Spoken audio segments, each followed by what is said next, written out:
Hi everyone, it's Jerry. This is a round one game from the 2015 Sinquefield Cup between Anish Giri playing on the white end and Alexander Grischuk. This tournament is held in St. Louis, Missouri, USA, and it acts as the second leg of the Grand Chess Tour. Earlier we had Norway Chess. Come later this year in December, it will be the London Chess Classic. This tournament, this round one, by the way, started off fantastic. It's a round that viewers, fans, you always want to see rounds like this, or in other words, blood. A lot of blood in round one. All 5 games, in other words, were decisive. So let's see who got killed in this one. Giri opening with knight f3, Grischuk d5. We have a Catalan on board. Black now opting for the line bishop b4 check, and after bishop d2, Grischuk played bishop e7, and to everyone's surprise, stood up, giggled a little bit, and said, "Aha, I've inconvenienced your queen bishop." This, of course, did not happen, but it's what Grischuk was thinking. My point here is to draw just some attention to this opening finesse. Bishop b4, bishop e7 seems mysterious. Isn't this bishop on d2 developed? Not really. Might categorize this as like a half-developing piece, or half-developed piece, or a piece that's just kind of getting in the way.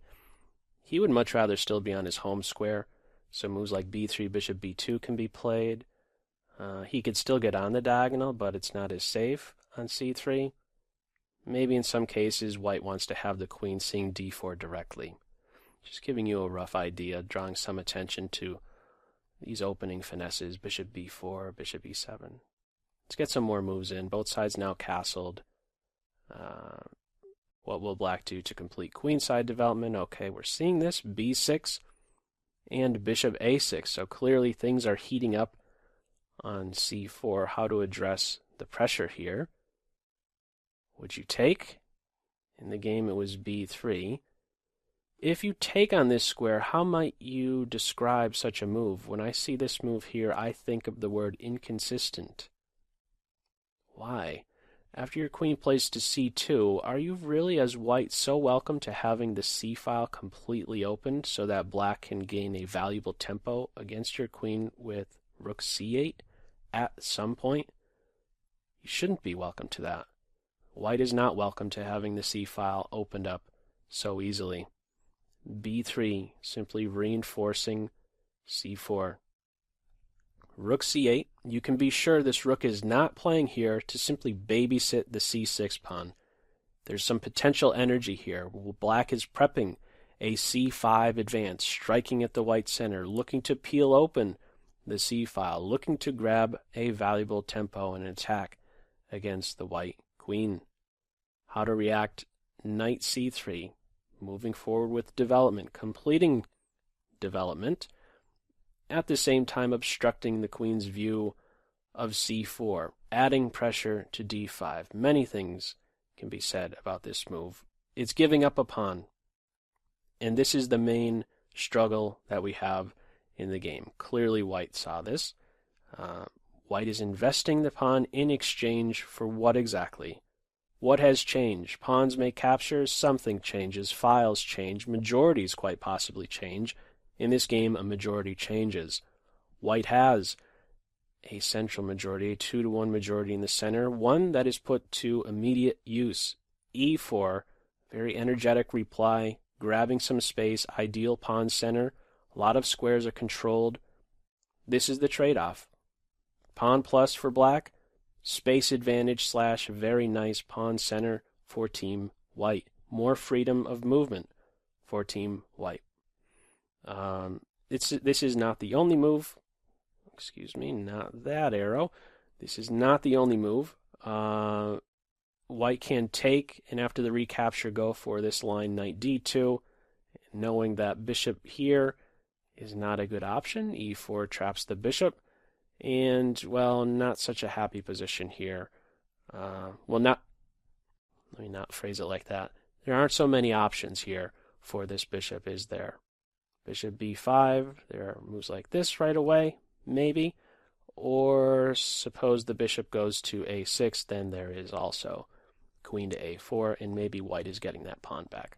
Just trying to give you an idea. Not the only move, but there is this with knight d2 to follow. In the game, e4, majority is in motion. Knight h5 kicks the bishop off this diagonal here. Knight back to f6, we're having a repetition, right? No. h3 secures the bishop's position, more long-term flight square. b5, this pawn is being secured on c4. And additionally, we have new possibilities for the knight, an open diagonal for the queen. B takes, b takes. This pawn plus that black has is clearly not the healthiest of pawn pluses. It's a double isolated pawn, usually one of the worst types of pawns, double isolated pawns. So not the most healthy of pawns, but in the end it is still a pawn. It is also, if we look a bit more deeply, it's a pawn that controls the d3 square. It's a pawn that controls a hole.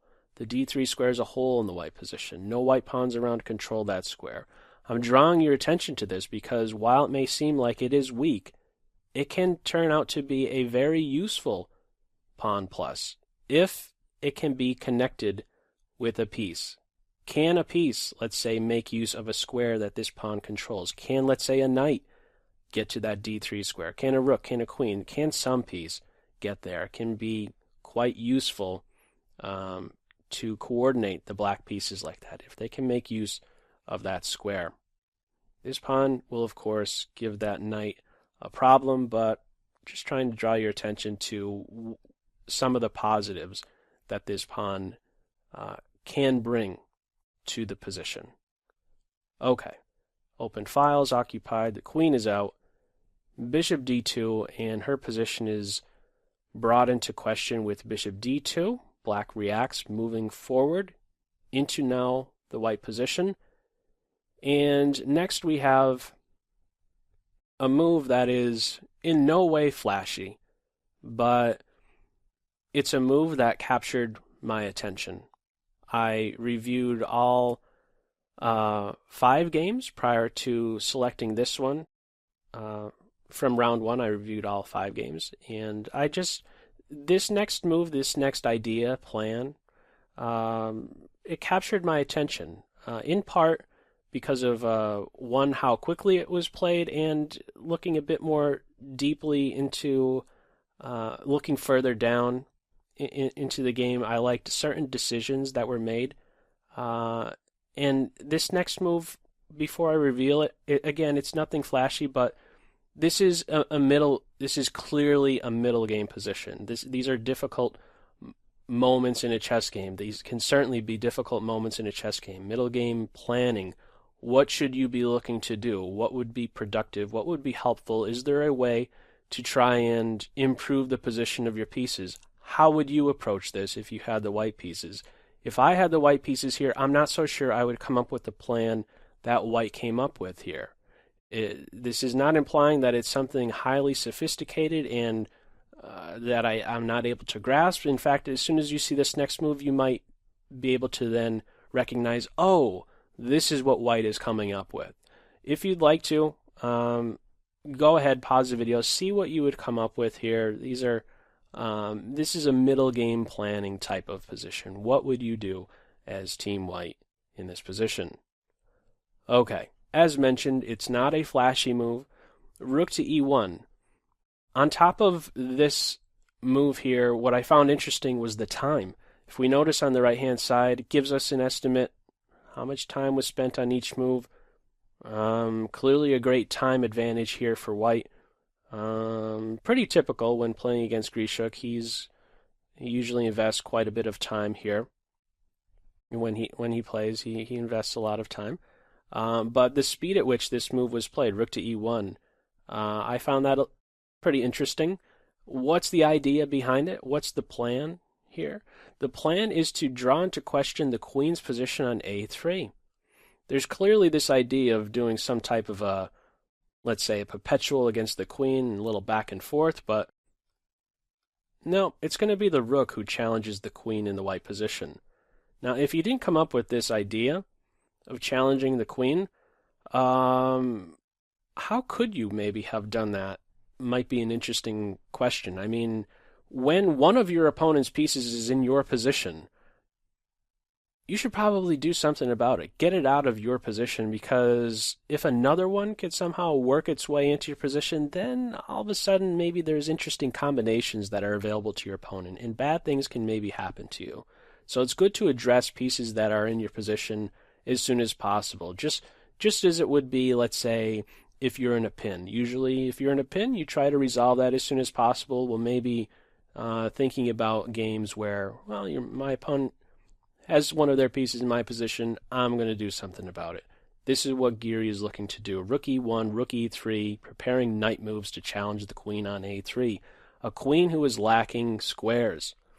The squares that are covered directly, all of these squares here, really the main ones to be focused on are a5, which is covered indirectly, and also d6, which is covered indirectly due to e5 landing a fork. Moves like queen a5 run into these discovered attacks. Clearly black needs to be careful. What does black do? Knight b6, rook e3, rook to b8. Grischuk is down a lot of time, and this is an interesting moment in the game. Another pop quiz for you. What would you do as white? If you'd like to, go ahead, pause the video, see what plan you would come up with here. What move would you choose as white? Okay. The move here was rook takes knight. Pretty interesting stuff here. Didn't you play rook e1 to e3 so that you can challenge the queen, moves like knight d5, etc.? Why is knight d5 not being played here? Well, let's have a closer look. Knight d5 right away seems really strong. We're getting this queen, correct? Yes, but notice that we have pretty good coordination for the black side. It's a rook, minor piece, and pawn versus a queen position, and one of the main things you look at in an imbalance such as this, when one side has a queen, the other side doesn't have a queen, can you stay coordinated? If you don't have that queen, if you're the side, black in this case, who doesn't have the queen, can you stay coordinated? Your piece is finding good squares.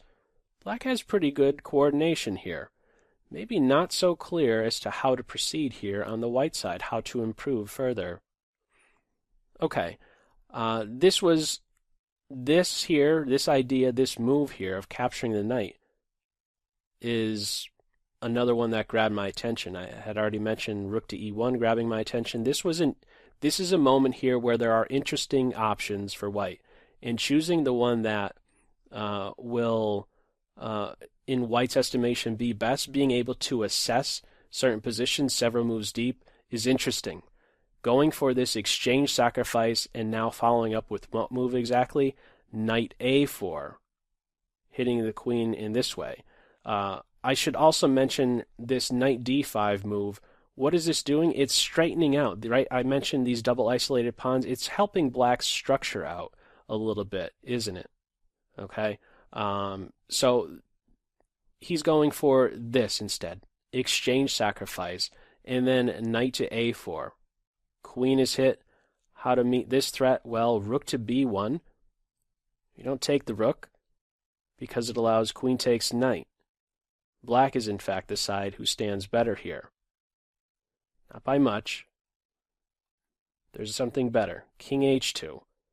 Still keeping the pressure on the rook and the queen. Now what? Not too many options. c3. Rook takes pawn, and now queen b4. For the moment, b4 is not defended directly. The queen can make use of this. Rook takes pawn, discovered attack against the queen. Still pressure is maintained on the rook.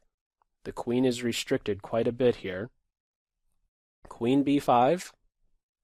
Knight e5, improving the pieces further. A nice centralization. The bishop can see a little bit more, can contribute a bit more to the position. The rook is now defended, and maybe this is an idea soon with a fork. Now that the rook is defended on c6, knight c3, forking the queen and rook. How will black reply here? Rook A1. He is really lacking some squares here. Look at all of these back rank squares. The king, the bishop, the queen. They're covering all of these squares. Not too many options. Not too many safe options for black. He has to go to the corner. But that is still a square that's brought into question. Bishop C3. And now rook to F1. Sadly, this rook has to go to a square where it can be captured. But another interesting point. Does white go ahead and capture the rook? No.